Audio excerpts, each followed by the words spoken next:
अच्छा जी। हमारा जो है ना चैप्टर नंबर 16 चल रहा था। लेक्चर नंबर 2 है। लेक्चर नंबर 1 में कुछ हम लोग ने HRM से रिलेटेड या स्ट्रेटजी से रिलेटेड थोड़ी सी बातें की थी। अब हमारा लेक्चर 2 है। इसके अंदर हमारे पास दो चीज़ें हैं। एक है हमारी हार्ड HRM अप्रोच और एक है हमारी सॉफ्ट HRM अप्रोच। एक है हमारी हार्ड HRM अप्रोच, एक है हमारी सॉफ्ट HRM अप्रोच। हम लोग उसके ऊपर थोड़ी सी डिस्कशन करेंगे। ठीक है, उसके ऊपर हम लोग थोड़ी सी डिस्कशन करेंगे। अच्छा जी। ये दोनों अप्रोचेस क्या होती हैं, कब इस्तेमाल की जाती है? ठीक है, थोड़ा सा टेक्स्ट पढ़ा कर लें। Hard HRM versus soft HRM। ठीक हो गया। अच्छा, ये कब कहाँ क्यों इस्तेमाल की जाती है वो सारी चीज़ें हम लोग इस्तेमाल कर और डिस्कस करेंगे। ठीक है। अच्छा, सबसे पहले तो समझ लें कि हार्ड HRM किन लोगों के लिए ज़्यादा इस्तेमाल की जाती है। ठीक है। और आपकी सॉफ्ट HRM जो है ना, किन के लिए, किन लोगों के लिए ज़्यादा इस्तेमाल की जाती है। अच्छा जी।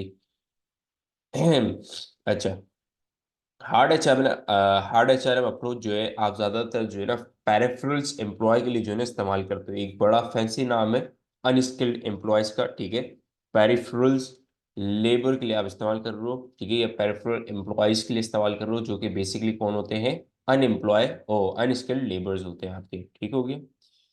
अच्छा, इसके अलावा जो है आपके सॉफ्ट HRM जो है ना, आप किन के लिए इस्तेमाल करते हो? जो कि आपके ऑर्गेनाइजेशन के कोर एम्प्लॉईज होते हैं। ठीक है। जो बेहतर एम्प्लॉयज होते हैं आपकी ऑर्गेनाइजेशन के, जो कि बेहतर कंट्रीब्यूट करते हैं प्रोडक्टिविटी से, और उनकी परफॉर्मेंस इंडिकेटर बेहतर होती है, तो उनके साथ हम लोग सॉफ्ट सॉफ्ट HRM अप्रोच अपना रहे होते हैं। अब ये डिपेंड करता है ऑर्गेनाइजेशन के हिसाब से कि कौन सी ऑर्गेनाइजेशन में वो कैसा रखते हैं। अच्छा, हार्ड HRM अप्रोच कुछ डिफरेंट पर्पस डिफरेंट चीज़ों के लिए होता है, सॉफ्ट HRM दूसरे चीज़ों के लिए होता है, तो दोनों कंपेयर करते हुए चलेंगे ज़्यादा बेहतर रहेगा। अच्छा, हार्ड HRM जो है ना, बेसिकली क्या होता है? ये एम्प्लॉय को मैनेज करने का तरीका होता है। ठीक है, एम्प्लॉय को एक अप्रोच होती है कि कैसे एम्प्लॉय को मैनेज किया जाए कि हम लोग फोकस भी कर सके अपनी कॉस्ट कटिंग के स्ट्रेटजी के ऊपर। ठीक है। अच्छा, यहाँ पे बेसिकली क्या होता है, आपके एक ऑर्गेनाइजेशन का बजट जो है ना टाइट होता है। टाइट का मतलब बजट कम होता है। ठीक है। ये जो हार्ड HRM आपको नजर आ रहा है, यहाँ पे क्या होता है, बेसिकली एक ऑर्गेनाइजेशन का जो बजट होता है वो थोड़ा सा टाइट चल रहा होता है। मतलब कि थोड़े से कैश फ्लो पोजीशन में जो है ना थोड़ा सा प्रॉब्लम आया हुआ होता है इनके, या इनके जो है ना थोड़ा सा इन लोगों ने डेट्स ले लिए होते हैं, उनको उतारना होता है, तो अब ये लोग जो है ना ज्यादातर हार्ड HRM पे चले जाते हैं। हार्ड HRM का मकसद ये होता है कि ये लोग कॉस्ट कटिंग स्ट्रेटेजी पे चले जाए। अच्छा, कॉस्ट कटिंग स्ट्रेटेजी कैसे कैसे ये लोग करते हैं कि अपने एम्प्लॉयज को ट्रेनिंग नहीं देते, और अगर कोई नया एम्प्लॉय हायर कर रहे हैं तो उसको जो है टेम्पररी कॉन्ट्रैक्ट में हम लोग हायर करते हैं। अब इसका नुकसान भी होते हैं कि आपने ये जो हरकतें करी, कि आपने जो है ना टेम्पररी कॉन्ट्रैक्ट दिया उस बंदे को। जब आप टेम्पररी कॉन्ट्रैक्ट किसी एम्प्लॉय को दोगे तो एक जॉब सिक्योरिटी का प्रॉब्लम आ जाएगा, डीमोटिवेशन आ जाएगा, जिसकी वजह से आपके ओवरऑल प्रोसेस में भी मसला आ जाएगा। तो थोड़े से पॉइंट्स हैं वो हम लोग डिस्कस करते हैं। ठीक है, हार्ड HRM से रिलेटेड इसको थोड़ा सा हम लोग। अच्छा जी, लिखना स्टार्ट करिएगा। Hard HRM approach is a way of managing employees where the main where the main focus is cost cutting। ठीक हो गया। मेन जो फोकस है आपका इधर वो क्या है? कॉस्ट कटिंग है। अच्छा जी, इसके बाद cost cutting in hard HRM approach. In hard HRM approach, the business will the business provide will provide temporary contracts temporary contracts which might leads to job security, and this can be demotivation for the employees। अच्छा, ये थोड़ा सा मैं जो है ना थोड़ा सा डिटेल एनालिसिस कर रहा हूँ, जैसे हम लोग क्लास में यूजुअली कर रहे होते हैं। डिटेल एनालिसिस हमारे को मदद करती है कि पेपर में भी हमारी एनालिटिकल स्किल्स जो है ना बेहतर रहे, ऐसी रहे कि हमारे को पता हो यार किससे किस चीज को कनेक्ट करना है, और ये जो चीज स्पेसिफिक जो चीज है वो कैसे हमारे बिजनेस को इम्पैक्ट करेगी, ये आपको पता होना चाहिए। ठीक है, आपको ये करना आना चाहिए कि अल्टीमेटली ये चीज जो है आपके बिजनेस को कैसे इम्पैक्ट करेगी। यहां तक ये पॉइंट कंप्लीट हो गया है कि आपका जो है ना, आपका जो ये जो बुक का पॉइंट होते हैं जो बेसिकली आपको बता रहे हैं कि भाई आप जो है ना यहाँ पे टेम्पररी कॉन्ट्रैक्ट प्रोवाइड कर दो। अब इसके आगे जितने भी पॉइंट लिखे हैं वो सारे के सारे एनालिटिकल पॉइंट है कि अगर मैं टेम्पररी कॉन्ट्रैक्ट प्रोवाइड करता हूँ तो एक जॉब सिक्योरिटी का मसला आता है। इसके अलावा उसका डीमोटिवेशन होती है एम्प्लॉयज को। जब डीमोटिवेशन होती है तो क्या होते हैं, ज्यादातर उसके परफॉर्मेंस इंडिकेटर लो हो जाते हैं। This leads to this leads to a fall this leads to a fall in performance indicators. For example absenteeism absenteeism rate, ठीक है।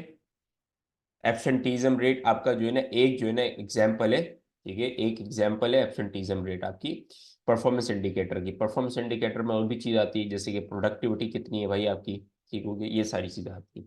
अच्छा जी, इसके अलावा क्या होता है, यहाँ पे जो मेन फोकस होता है, main focus is on minimising minimising the cost. अच्छा, यहाँ पे जो है ना एम्प्लॉयज को इतना वैल्यूबल नहीं माना जाता। एक एम्प्लॉय है, हाँ, एज अ रिसोर्स जो है ना हम लोग इसको इस्तेमाल कर लेंगे। जैसे मशीन को तुम इस्तेमाल करते हो ना, हाँ यार है मशीन इस्तेमाल कर लो, वैसे ही जो है ना हम लोग यहाँ पे एम्प्लॉय को भी ट्रीट कर रहे हैं होते हैं, जो कि ओवरऑल अच्छी बात नहीं है एक ऑर्गेनाइजेशन के लॉन्ग टर्म फ्यूचर या परस्पेक्टिव से। Treat employees as any other resources, ठीक हो गया। No focus no focus on work life balance. अच्छा, ये वाली जो टर्मिनोलॉजी है वर्क लाइफ बैलेंस की, ये एएस के अंदर इंट्रोड्यूस की जाती है, ठीक है। अच्छा, इसके अंदर दो चीज आती है बेसिकली, इसके अंदर दो चीज आती है, जरा देख लेना, कुछ भी नहीं है इसके अंदर, दो चीज आती हैं जो दोनों चीजें बेसिक है। अच्छा, वर्क लाइफ बैलेंस पे दो चीजें आती हैं। पहला ये कि आपकी प्रोफेशनल लाइफ होती है, ठीक है, एक प्रोफेशनल लाइफ होती है, और एक आपकी कौन सी लाइफ होती है, पर्सनल लाइफ होती है। अब ये जो है ना आपके जो ऑर्गेनाइजेशंस होती हैं या एचआर डिपार्टमेंट होते हैं वो इंश्योर करते हैं, एक मिनट, पर्सनल लाइफ। अब ये जो एचआर होते हैं वो इंश्योर करते हैं कि एक इंडिविजुअल एम्प्लॉयज को जो है ना बैलेंस पर्सनल प्रोफेशनल लाइफ भी हो, उसकी पर्सनल लाइफ भी हो। लेट सपोज अगर ये 8 घंटे काम करना आता है तो 8 घंटे ही इससे काम करवाएं। सिर्फ ऐसा नहीं कि उसको लंबा बैठा के रखा हुआ 12 13 14 15 घंटे तक, ठीक है। सिर्फ बेचारा वो घर जा रहा है सोने के लिए और फिर वो वापसी आ रहा है, तो ऐसे तो पर्सनल लाइफ बेचारे की बर्बाद हो गई है, ठीक है। वो घर जाता है सोने के लिए और फिर जो है ना सुबह को उठ के वापसी आ जाता है। तो एक एचआर का जो अच्छा मैनेजर होता है वो इंश्योर करता है कि वर्क लाइफ बैलेंस इंश्योरिटी दे कि प्रोफेशनल और पर्सनल लाइफ के अंदर क्या हो, इक्वल बैलेंसेज हो। अगर इक्वल बैलेंस नहीं होंगे तो डीमोटिवेशन हो गए। लेट्स सपोज चलो लड़के के अंदर डीमोटिवेशन भी नहीं है, वो काम भी करना चाहता है, मगर भाई आपको पता है कि इंडिविजुअल ह्यूमन की जो है ना कहीं एक लिमिटेशन होती है। अगर वो इतना कम सोया है या 24 घंटे काम ही कर रहा है तो वो जो जैसा सोच सकता है, जो आइडिया कंट्रीब्यूशन कर सकता है, वो अब नहीं कर सकेगा। जो काम के अंदर जो वो कम मिस्टेक्स करता था वो ज्यादा मिस्टेक्स करेगा। तो एक ओवरऑल जो है ना एडवांटेजेस तो नहीं दिख रहे मुझे यहाँ पे कुछ भी, एक पूरा पूरा डिसएडवांटेज का बंडल नजर आ रहा है कि एक ऑर्गेनाइजेशन के ऊपर भी डिसएडवांटेज है, एक एम्प्लॉय के ऊपर भी डिसएडवांटेज है, ठीक हो गया। अच्छा जी, इसके बाद और भी पॉइंट्स है, जरा देखिएगा। अच्छा, हम लोग यहाँ से टेक्स्ट स्टार्ट कर देते हैं साथ में लिखिएगा। The recruitment cost the recruitment the recruitment cost may be higher may be higher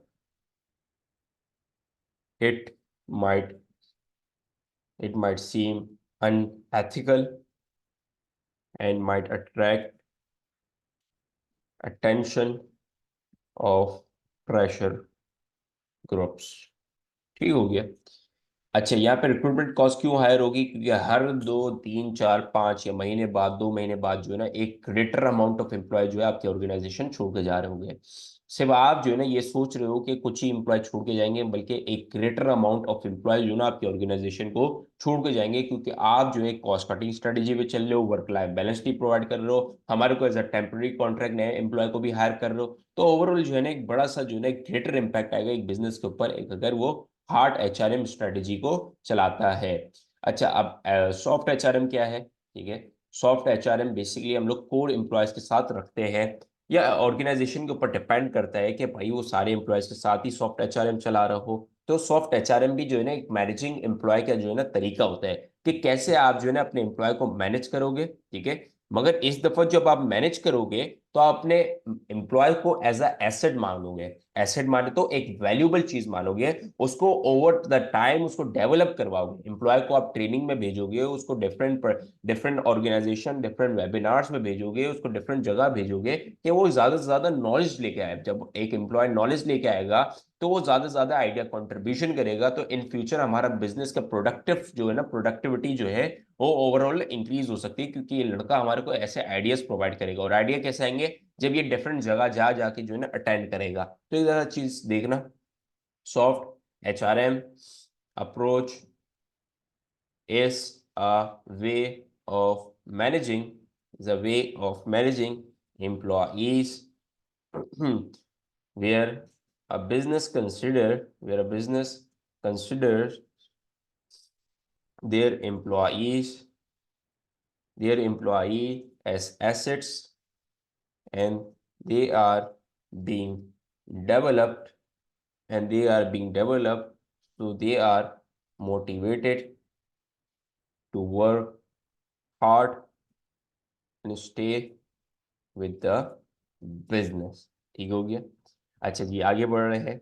in soft HRM in soft HRM approach, the business will offer will offer full time full time permanent contract. क्योंकि मेरे भाई ये लोग जो है कोई cost cutting strategy पे नहीं चल रहे, ठीक है। अगर इन लोग को कोई नया बंदा हायर करना है तो एक तो ये फुल टाइम एम्प्लॉयमेंट देंगे, मतलब कि आपको जो है ना पूरे दिन एक जो है ना 8 घंटे जो है ना स्पेसिफिक होते हैं फुल टाइम के अंदर, तो फुल टाइम आना है। और आपको हम लोग परमानेंट कॉन्ट्रैक्ट दे रहे हैं। अभी आपको डिफरेंस पता चलेगा फुल टाइम पार्ट टाइम का क्या डिफरेंस है और परमानेंट और टेम्पररी का क्या डिफरेंस होता है।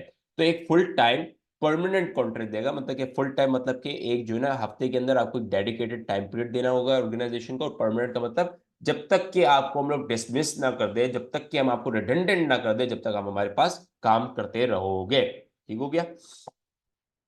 अच्छा, इसके साथ साथ जो है ऑर्गेनाइजेशन क्या करती है, इन्वेस्ट करती है on training, employee development, focus on employee development focus on employee development focus on employee development. ठीक है। इसके साथ साथ एक और point, focus on work life balance. अभी आपको क्लियर हो जाना चाहिए, पर्सनल लाइफ और आपकी प्रोफेशनल लाइफ के अंदर क्या देते हैं ये लोग, बैलेंस प्रोवाइड करते हैं। Focus on work life balance, ठीक है। थोड़ा नीचे कर लें कि आपको भी नजर आए। अच्छा, इसके अलावा more motivation more motivation indicators are shown by the employees. अच्छा, अब आप बताएंगे कौन कौन से जो है ना मोटिवेशन इंडिकेटर होते हैं। फॉर एग्जांपल, मोटिवेशन का क्या इंडिकेटर होता है कि भाई उसकी प्रोडक्टिविटी इंक्रीज हो जाती है, ठीक है। आइडिया की कंट्रीब्यूशन उसकी बढ़ जाती है, आइडिया की कंट्रीब्यूशन उसकी बढ़ जाती है, ठीक है। वो दिल लगा के काम कर रहा है। तो बेसिकली ये जो है ना एक सॉफ्ट एचआरएम अप्रोच जो है ना इंश्योर करेगी कि भाई ये सारी चीजें हों। उम्मीद करता हूँ कि भाई ये कुछ इतना ज्यादा कोई जो है ना स्काई रॉकेट चीज नहीं है, एक बेसिक चीज है। दो अप्रोचेज हैं और दोनों अप्रोचेस अपने अपने में बेहतर हैं। अब क्या ये हार्ड एचआरएम अप्रोच ज्यादा बेहतर है या सॉफ्ट एचआरएम अप्रोच बेहतर है? ये इसका आंसर होता है कि ये डिपेंड करता है एक ऑर्गेनाइजेशन के।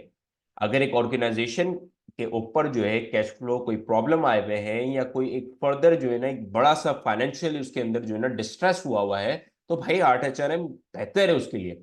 भाई हमेशा एक ऑर्गेनाइजेशन अपने बारे में सोचती है, कोई सबके बारे में नहीं सोचती। कोई सोसाइटल थोड़ी ना, कोई सैलानी थोड़ी ना चला रहा है, वो एक ऑर्गेनाइजेशन चला रहा है। एक प्रॉफिट मैक्सिमाइजिंग के लिए ऑर्गेनाइजेशन चला रहा है, तो वो अपने हिसाब से सोचेगा, ठीक है। कोई भी अप्रोच बुरी नहीं होती है, ठीक है। मगर एक जो है ना सिग्निफिकेंट इम्पैक्ट भी आ सकता है अगर आप हार्ड एचआरएम अप्रोच रखते हो तो। सॉफ्ट एचआरएम में आपको ज्यादातर ये आते हैं, मगर याद रखना सॉफ्ट एचआरएम को सस्ता नहीं होता, बहुत महंगा होता है। आपने एम्प्लॉय को लेट सपोज ट्रेनिंग दिलाई, उसका ट्रेनिंग हासिल कर ली। लेट सपोज आपने जो है ना इसको 10,000 रुपए पे रखा था और आपने जो है ना इसको ट्रेनिंग दिलाई। अब जब वो ट्रेनिंग लेके आया तो अब वो उसकी अपस्किल हो गई है। अब वो बोलेगा जी अब तो मैं 10,000 पे काम नहीं कर रहा, अब तो मुझे 20,000 रुपए चाहिए। क्योंकि XYZ कंपनी से मुझे ऑफर आ गई है, इस ट्रेनिंग के बेसिस में मुझे 20,000 दे रही है। हम बोलेंगे भाई हम लोग ने 10,000 रुपये दिए, हम लोग ने रिस्क लिया, हम लोग ने ट्रेनिंग प्रोवाइड करी, ऊपर से तुम बोल लो जा रहा हूँ मैं। सही है ना भाई? तो ये सारी चीजें पॉसिबल हैं। ठीक है, सॉफ्ट HRM के अंदर भी कुछ डिसएडवांटेज एडवांटेजेस आते हैं, हार्ड के अंदर भी डिसएडवांटेज एडवांटेजेस आते हैं। कुछ भी प्रॉब्लम हो तो व्हाट्सएप पे पूछ लेना।